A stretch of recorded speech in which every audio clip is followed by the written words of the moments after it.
Nga Gjirokastra ku mbylli fushatën elektorale, kryesocialisti nuk la pa komentuar kontratën $6 milion të lobimit në SBA. Rama ironizoi Sali Berishën duke thënë se tani 7/7/42 janë bërë $6 milion. Është o sondazhi është çmendur, o populli është çmendur.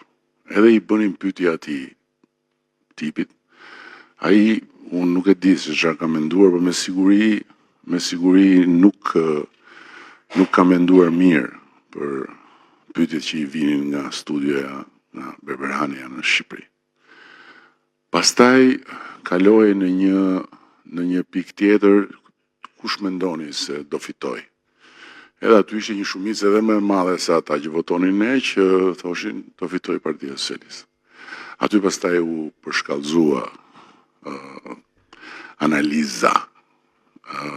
Ishte e po atere ky popull është i shitur. Rama i ka bler të tërë.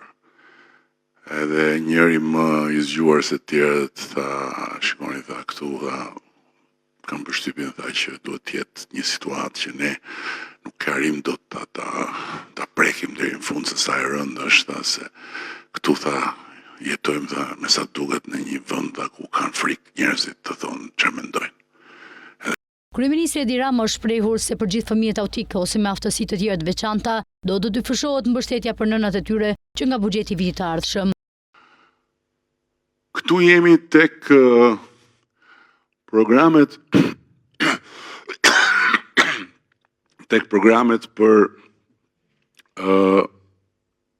mbrojtjen sociale dhe janë një sër programesh që ne i kemi hapur rishtas. Ai i pari është programi për fëmijët me nevoja të veçanta dhe dua ta them specifikisht që për gjithë ta fëmijë autik ose me tjera aftësi të veçanta, ne do të dyfishojmë që në buxhetin e vitit të ardhshëm mbështetjen për nënat e tyre. Kryeministri Edi Rama është shprehur se në Shqipërinë 2030 do të ndërtohet aeroporti i ri i Gjirokastrës, i cili sipas tij do të jetë turistik. Se nga një anë turizmi, nga ana tjetër zhvillimi i agroturizmit, nga ana tjetër agropërpunimi për cilin ne do vendosim mbështetje veçanta. Paketa e maleve, e cila është për gjitha malet, nuk është vetëm për veriun, do t'i japi një dorë shumë të mirë, sidomos zonave më të thella, dhe aeroporti i Gjirokastrës, që